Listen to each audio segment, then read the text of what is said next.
Ngayon, sa sobrang dami mong successful students, anong pakiramdam na ang dami mong naging successful students like me? Una, hindi ko akalain na umabot sa point na sobrang dami ko ng estudyante. Na hindi ako nag-ads, na hindi ako nag-influencer and everything. So, Lahat organic organic. to lahat? Oo, lahat organic. Alam mo, Wala kang ads. Wala. Alam mo, feeling ko, word of mouth. Isipin mo kumita ka. Eh, fiancé mo hindi ako kilala eh.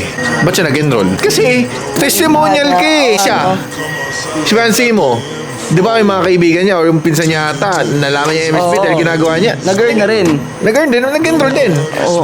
Domino effect lahat. Hindi sila nag-enroll dahil pinupush ko sila mag-enroll. Yung mga success na mga estudyante ko, yun yung marketing ko. Kaya sobrang saya ko kapag dumadami yung maging successful. Kaya ako pinupush sila maging successful para win-win situation. Kumita ako, kumita sila. Kumita din sila. Nakatulong pa sila. Tapos sila na rin yung naging voice. Oo. Voice mo. Yes.